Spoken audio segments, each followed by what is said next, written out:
ቄሮ አላችሁ ወይ? አላችሁ? እስቲ ዘፈኑን ከመጀመር ሀገር ለሞተችባቸው የህሊና ጸሎት እናድርግ።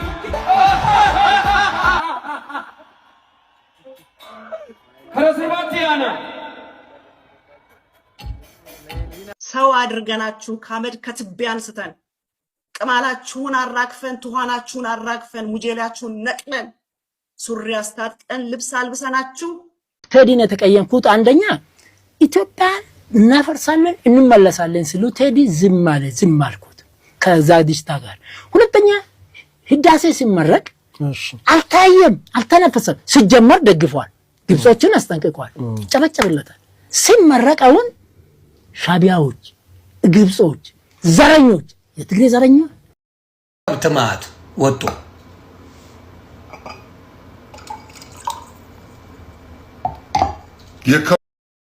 አርት ሰራለሁ ይላል። ሀገር አለን ብለው አንድ ሰንደቅ ዓላማ ኮንሰርቱን ሲያደርጉ አንድ ሰንደቅ ዓላማ ላይ ያዙ። ማናቸውም ኢትዮጵያዊ ትክክል መብት እንዲኖረውና የተወደደ ህዝባችን ሁሉ ያንድ ትልቅ ቤተሰብ ተወላጆች ሆነው በወንድማማችነት እኩል እንዲኖሩ ዘወትር የተከተልነው ዓላማ ነው። ጀንበልሽ ባይኔ ጀንበልሽ ባይኔ ጀንበልሽ ባይኔ ጀንበልሽ ባይኔ ጀንበልሽ ባይኔ ጀንበልሽ ባይኔ ኮፒ ሊንክ በሉ ፎቶብሊ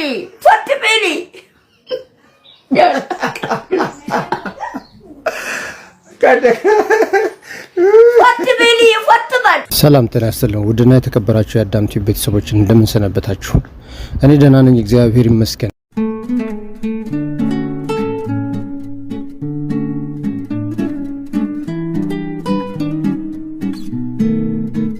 ከመከላከያ በላይ አሁን የሚፈራ ቴዎድሮስ ካሳሁን ነው። ቴዲ አፍሮ ነው ክብሩ።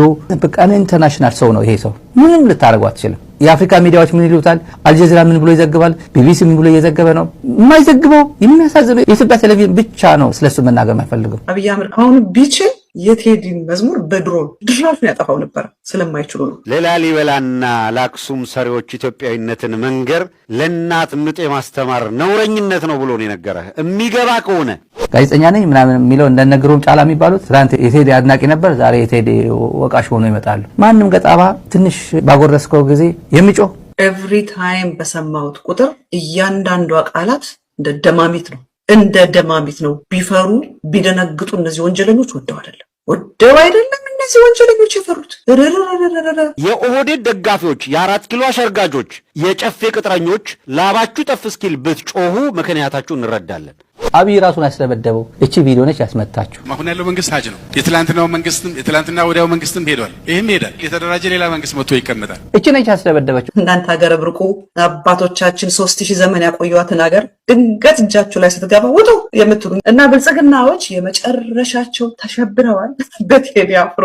አንድ ነገር ሰምታችኋል? ሰሞኑን ሲደነግጡ የሚሏትን ነገር ይህንን ያቀናጀችው ኤርትራ ናት። እኔ የምልህ ኤርትራ መንፈስ ናት እንዴ? ሳቡራ 31 ጥርሱ ጫርሶ ለውጥ ፈላጊ ነኝ ይላል። ስንት ዴንታል ክሊኒክ ባለበት ሀገር እድሜ ይስጥ። ፈላጊ ብዙ ነው። እኔ እርግጠኛ ብዙ ፈላጊ እንዳለው እኔ ያውቃለሁ። ብልጽግናዎች እየመተዋል መጡልኝ።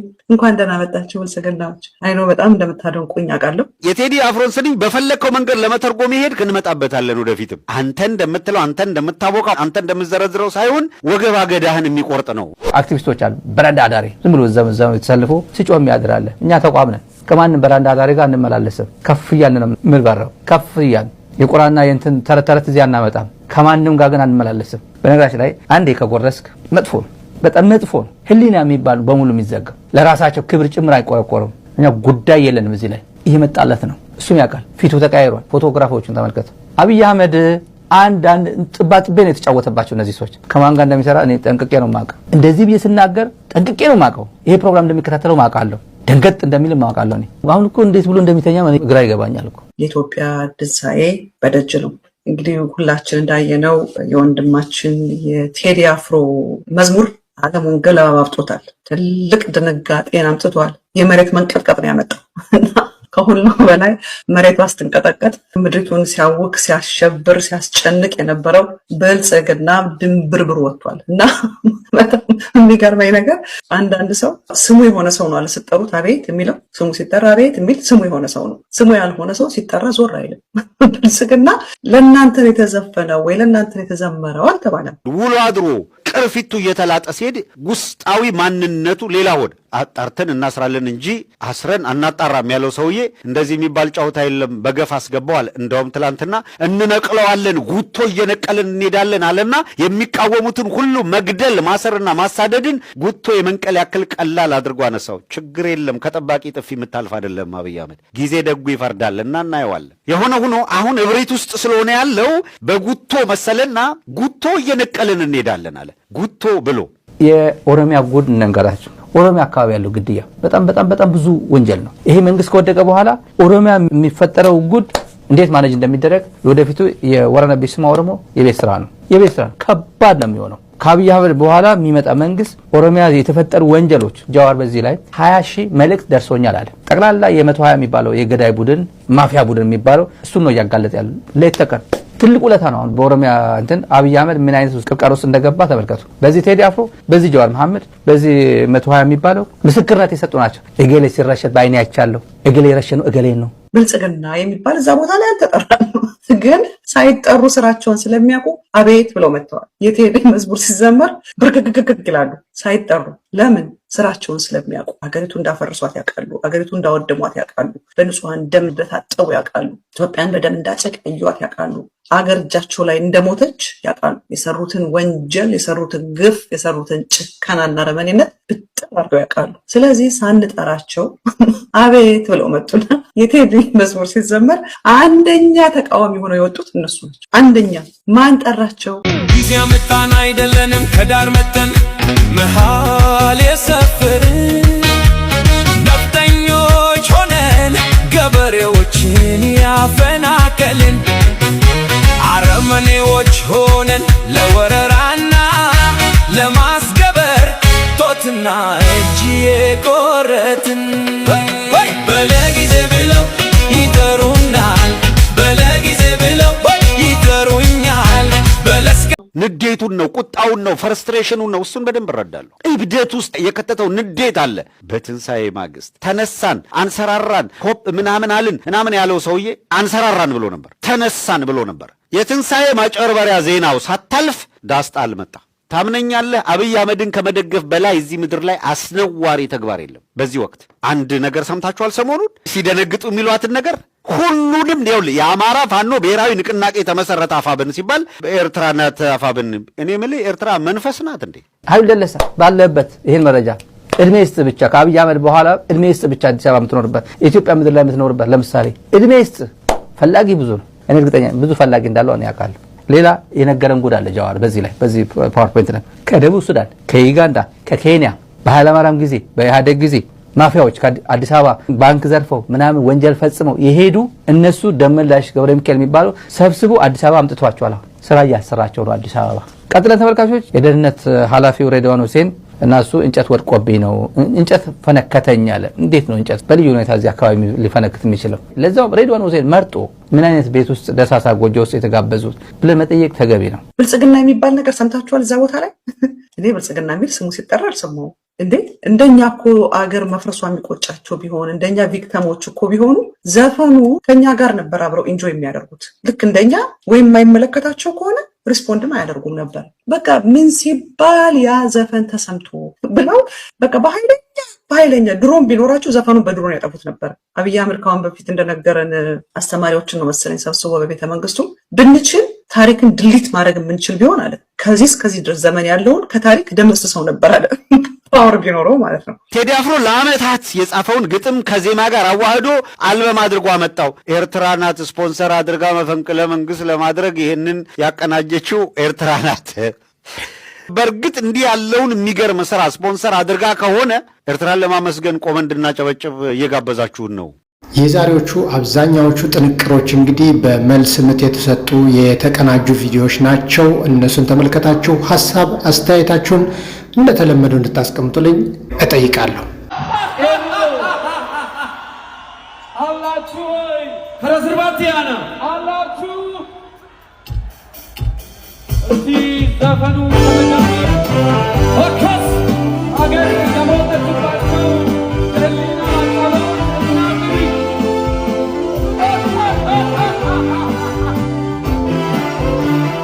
ፈረስርባቲያና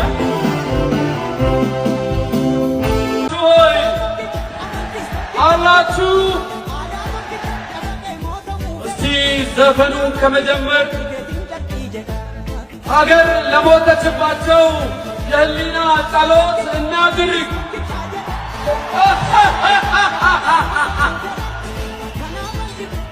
ፈረስርባቲያና የከብት ማት ወጡ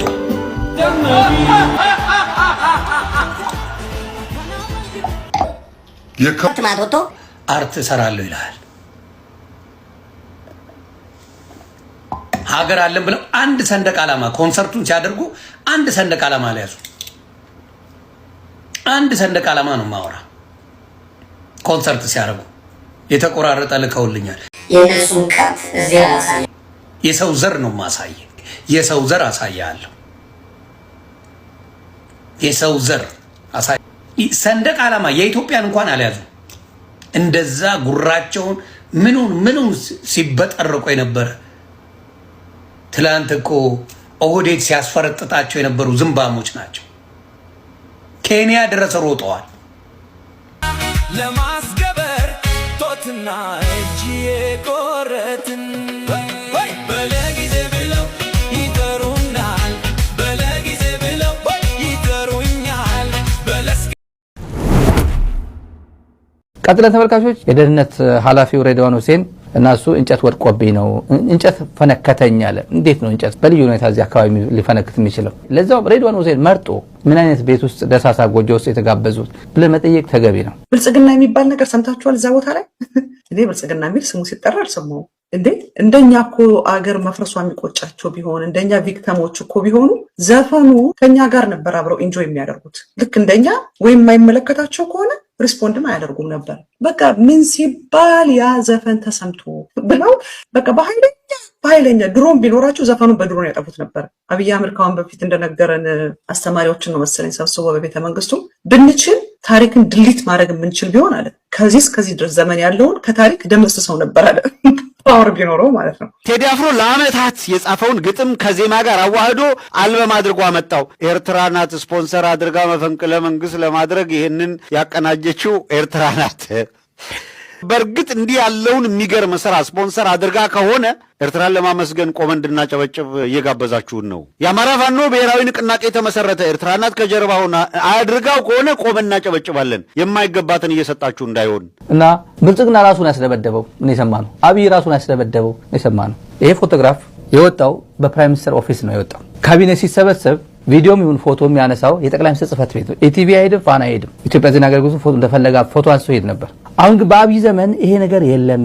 ፕራይም ሚኒስተር ኦፊስ የራሱ ሚዲያ ክፍል አለው፣ ኦዲዮ ቪዥዋል አለው። ፎቶ የሚወጣው ተለክቶ ነው። ለጌታቸው ዳቦ ሲያጎርሰው ዳቦ ቆርሶ ሲሰጠው የወጣው ከጠቅላይ ሚኒስትር ጽህፈት ቤት ነው። ይሄ አንተ ጀዝባ የሚለው ተቆርጦ የወጣው ከጠቅላይ ሚኒስትር ጽህፈት ቤት በሆነ አጋጣሚ ነው የወጣው። የሬድዋን ሁሴን ፎቶ የወጣው ከጠቅላይ ሚኒስትር ጽህፈት ቤት ነው። ክሎዝ አፕ እንደዚህ ጥርት ያለ ክሎዝ አፕ ለብቻው ነው ያነሳው ራሱ ጠቅላይ ሚኒስትር ጽህፈት ቤት ነው። ፌስቡክ ፔጅ ላይ እቺ ፎቶ አልወጣችው። አሁን ቢችል የቴዲን መዝሙር በድሮን ያገኛቸው ድሮኖች ድራሹን ያጠፋው ነበር ስለማይችሉ ነው። እና ይሄ ሁሉ አንገርና ቁጣ የሆነበት ምክንያት ስራቸውን ስለሚያውቁ ነው። ሳይጠሩ አቤት ብለው ይመጡ። በቃ እኛ ሳንጠራቸው እኛ ብሶታችንን ነው አገራችን የፈረሰችብን፣ አገራችን የጠፋችብን፣ ወገናችን ህዝባችን የተጨፈጨፈብን የውስጥ ቁስላችንን የልብ ፔናችንን ስላንጎራጎረ ነው እኛ ሰምተን የውስጣችን ስለሆነ የተነገረው። በዚህኛው ጉዳይ ላይ በይበልጥ አነጋጋሪ የሆነው ነገር ምንድን ነው? እንደ ሀገር አንድም የሀገርን መለያ የሚሆን ሰንደቅ ዓላማ ባንዲራ ይዘው ባለመውጣታቸው ነው። እንግዲህ ኮንሰርቱ ላይ ኢትዮጵያ ሀገሬ ናት ወይም ሀገራችን ናት ብሎ የሚያምን አካል በፌዴራል እንኳን የተሰጠውን የሰንደቅ ዓላማ ምልክት ይዞ አለመውጣት ምንድነው የሚል ጥያቄ በብዙሃኖች ዘንድ ይፈጥራል። ይህንንም በትዝብት አይተን እናልፋለን። ቴዲን የተቀየምኩት አንደኛ ኢትዮጵያን እናፈርሳለን እንመለሳለን ሲሉ ቴዲ ዝም አልኩት ከዛ ዲስታ ጋር። ሁለተኛ ህዳሴ ሲመረቅ አልታየም፣ አልተነፈሰም። ሲጀመር ደግፏል፣ ግብጾችን አስጠንቅቋል፣ ይጨበጨብለታል። ሲመረቀውን ሻቢያዎች፣ ግብጾች፣ ዘረኞች፣ የትግሬ ዘረኛ፣ የአማራ ዘረኛ፣ የኦሮሞ ዘረኛ እሳት ውስጥ እንደገባ ሲኮማተር ቴዲና ኢትዮጵያውያን ህዳሴ ብሎ አደባባይ ይዘው መውጣት ሲገባ ጸጥ አለ። ሁለት ሶስተኛውን መጣ። የትኛውን ባንዲራ ነው አንሶ የሚለን? አንደኛ ባንዲራ አልተረገጠም። የኢትዮጵያ ባንዲራ በዩናይትድ ኔሽን፣ የኢትዮጵያ ባንዲራ በአውሮፓ፣ የኢትዮጵያ ባንዲራ በአትሌት የቱ ባንዲራ? የኢትዮጵያ ህገ መንግስት የተቀበለው ባንዲራ። ኦነግ ባንዲራዬ ነው ብሎ ጫካ ውስጥ የሚሄድበት ቴዲ እዚህ ይገባል ብዬ አልጠብቅም። ከገባ የራሱ ምርጫ ነው። ፋኖ የሚባለው የአማራ ዘረኛ የኔ ባንዲራ ነው ብሎ የሚሄድበትን ቴዲ እዚህ ይገባል ብዬ አይደለም። ምክንያቱም የጨዋ ልጅ ነው፣ ጨዋ ነው። ህገ መንግስቱ የተቀበለው ነው የሚቀበለው። ካልሆነ ልሙጥ የሚባል ባንዲራ የለም። ልሙጥ ማለት አንድ መልክ ነው። አረንጓዴ፣ ቢጫ፣ ቀይ እኮ ደም ነው፣ አጥንት ነው፣ ህይወት ነው። በነገራችን ላይ 19 ቀን 2015 የኦሮሞ ዘረኞች ያሰሩን የኢትዮጵያ ፕሪቶሪያ ላይ ሲፈረም የኦሮሚያ ባንዲራ አዲስ አበባ ትምህርት ቤቶች ውስጥ ብላብላብ ተባለ። 500 በላይ ትምህርት ቤቶች ለምን ተቃወሙ? መዝሙሩ ይዘመር ተባለ። ለምን ተቃወሙ? የፕሪቶሪያን ውሳኔ ሻቢያ፣ ግብጾች፣ የኦሮሞ ዘረኛ፣ የትግሬ ዘረኛ፣ የአማራ ዘረኛ ተቃወሙ። ወንድሞ አልተቃወሙ። ቴዲ ምን እንዳለ አላውቅም። ዋጋ ከፈልኩበት። እሰይ ለኢትዮጵያ 19 ቀን አይደለም 4 ዓመት ተፈርዶብኝ መንግስት ነው ሁኔታውን አይተው በአውራንቶ ገብቼ ያለ አውራንቶ ወጣሁት። ስህተት ነው የታሰረው ተብሎ ሁለቱም ሆነት በኢትዮጵያ በአዲስ አበባ ከተማ ውስጥ የኦሮሚያ ባንዲራ መውጣት ባለበት ቦታ ወጣ፣ ቀሪው ተከለከለ። መዝሙሩም በዘመር ያለበት ተዘመረ፣ ሌላ ቦታ ቀረ። አይስ ዋጋ አግኝቻለሁ። ቴዲ የትኛውን ባንዲራ ነው አንሳምለው? የአፄ ቴዎድሮስን ነው? የጃንሆይን ነው? ጃንሆይን ውደድ ምኒልክን። እኔ አሁን ቴዎድሮስ አፄዎቹን በመውደዳቸው ለዘ ሁለተኛ ደግሞ መረጃ ሰጣለሁ። ቴዲ በሚያዘወትርባቸው ቦታዎች 3 ንጉሶች አሉ። ፎቶግራፍ ቴዎድሮስ፣ ምኒልክና አፄ ኃይለ ሥላሴ። መንግስቱ የለም፣ መለስ የለም። ማብቱ ነው ዲሞክራሲ፣ ማብቱ ብቻ በቃ ፍላጎቱ ማብቱ ነው። አፄ ዮሐንስን ያወጣል ከዛ ውስጥ። ቴዲ ዘረኛ ነው አልልም። ምን ነካውና ነው? ይሄ በመረጃ ያለ ነገር ነው። 3ቱን አስቀምጦ ሲያወጣ ቴዲ አሉላ ልጅ እኮ ነው። ቴዲ እኮ የአፄ ዮሐንስ ልጅ እኮ ነው። እኔ ዘረኛ አይደለም። አፄ ዮሐንስ የኔም ንጉስ ነበር። ኦሮሞ በገዳ ይተዳደር የኔም ንጉስ። ሰሜኑ የደቡቡ፣ ደቡቡ የሰሜኑ፣ ምስራቁ የምዕራቡ፣ ምዕራቡ የሰሜን ምስራቁ፣ መሃሉ የዳሩን፣ ዳሩ የማሉን የኔ ነው ካላለን እዚህ ፒያሳ ላይ አንድ ጭቃ ቤት ነበርና አያቲ አባቲ ቅድማቲ አትክልት እዛ የተቀበረው አሁን ይሄ በፎቅ ሲተካ ከአዳ ሙዚየም ፊት ለፊት ያለው ሞል ስትመለከት ቆሜኑ ማጨብጨብ አለብኝ።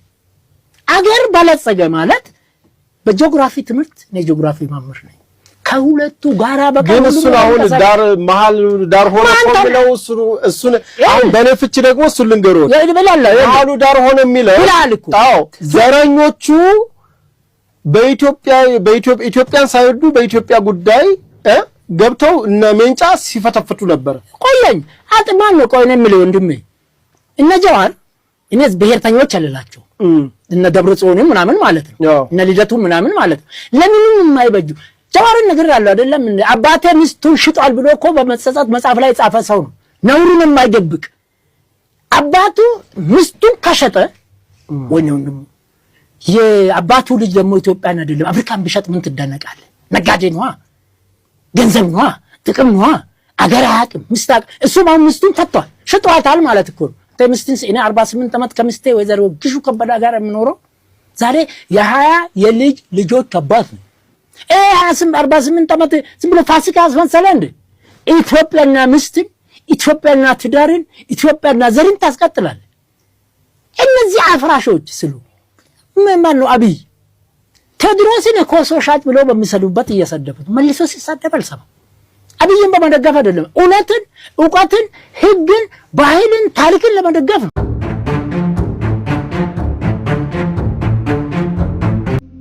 እንዳትጠራጠሩ ለኢትዮጵያ ሕዝብ በገባውት ቃል መሰረትና በኮንትራቱ መሰረት 1% አላሳንስም። 8 ሰዓት ተጠብቃላችሁ፣ 16 ሰዓት ነው የምሰራው። ምንም ማጎሎ ነገር የለም። ብቻዬን ግን ምንም ማምጣት አጼዎች ይጨፋጨፉና አማች ሆናል። ጋብቻ ይመሰርታል። የአማራ ባለባት ተጨፋጭፎ ጋብቻ ኦሮሞ ውስጥ እንደዚህ ነው። ጉማ የሚባለው ያኮ በቃ ስትጣላ ትፈሳፈሳል። ያንተ ኢትዮጵያ እናንተ ብንጣላ ታውይ በጥፍሬ በጥርስ ያለቅም አንዛ ያለቀሳለሁ ይተባላ ፈረንጅ አይደለም መቆረጥ አንችልም። ስለዚህ አጼ ምንድነው ቴዲ አንደኛ ከሀገር አሁን ምን ጥላሁን ገሰሰ አድበለ አሊ ብራ አሰፋ ጫቦ ፍትራሪ አማደ ለማ ፍትራሪ አማደ ለማ ስድስተኛ አሰፋ ጫቦ ማሙድ አህመድ እነዚህ ኮንትሮቨርሻል ሰዎች አይደሉም። ዚያር ኢትዮጵያ አንተ በህይወታቸው ዘራቸው ይከበራል። ቴዲ እኮ እዚህ ጋር ከዚህ ወርዶ ምን አለ መሰለህ ባንዲራ ተረገጣለ ሀዘን ተቀምጧል። ቴዲን ሙዚየምን መጥቶ አይተህ ትላንትና የተመረቀው አዲስ ፓርክ ስፖርት አዲስ ስፖርት ፓርክ እሱ አቅም ስላለው ቴዲና መሰሎቹ ዱባይ ሄዱ ይችላሉ። ምስኪን ኢትዮጵያኖች ዱባይን አገኙ እኮ እዚህ ለአይ የሚጣሉ ሲባል እንደሚባል የቴዲ አይን ይሄን አላየም። ማጣፍ ምን እንትን ተማራ ለምን ያላየ ይመስሎታል? አሁን ያላየበት ምክንያት መንግስት ያልኩት ይለጌታ ንጉሶች በሙሉ ገዥሞች በሙሉ አገራቸውን ከመለስ በቀር ኢትዮጵያ መሪዎች በሙሉ ኢትዮጵያንም ስልጣናቸውን ይወዳሉ። ቴዎድሮስ ደግሞ ጫጫታ ይወዳል። እኔ አሁን ወደበኝ ጥላሁን ጫጫታ ይወዳል። አሊብራ ጫጫታ ስታጭበልበት። ሁለተኛ ደግሞ አሁን ቅድም ያነሳቸው የቴዎድሮስ በጣም ጥሩ ነገሮች ጨዋታው በጣም የምናውቀው አይደለም አንቀኝ ግን አንድ መርዝ ጠጅ ነው አይደል ቢራ ምናምን አይደል ጠጅ ጠምቄ እቺን የምታክል መርዝ ብትጨምር ጋኑ ሙሉ ምን ይሆናል ይበላል። የዛሬዎቹ አብዛኛዎቹ ጥንቅሮች እንግዲህ በመልስ ምት የተሰጡ የተቀናጁ ቪዲዮዎች ናቸው። እነሱን ተመልከታችሁ ሐሳብ አስተያየታችሁን እንደተለመደው እንድታስቀምጡልኝ እጠይቃለሁ። አጼ ማን ነው ሃጫሉ ሁንዴሳ ነፍሱን ይማር ነው በህይወት አለ ሰው አታወድሱ አትውደዱ ይላል። ለምን ምንድነው ቢባል አንድ ቀን ከሰቀልክበት ዙፋን ይወርዳል ይላል። ለቅድመ ጀልኩት የቴዎድሮስን አጼ የቴዎድሮስ ካሳሁንና የጥላሁንን ፎቶግራፍ በአልበም ውስጥ ነው ማስቀምጠው።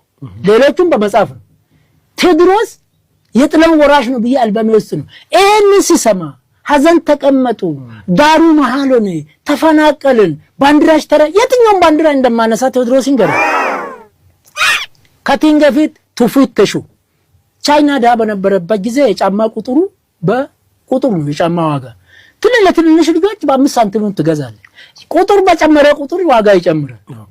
ዳ ቻይና ሱቅ ሄደ ጫማ ቤት ሲፈልግ የጫማ ዋጋ አልተቻለም። የሰውዬ እግር ቁጥር 44 ነው። ይሄን ያክል ምንም ነገር እንደኔ እግር ማለት ነው። እንደንተ እግር አድርስ ነው እሱ ስማ ከተቸገረ ጓደኞች አሉ። እሺ ብር የለኝ በቃ ጫማ መግዛት አለብኝ አለ። 39 ቁጥር ጫማ ገዛ።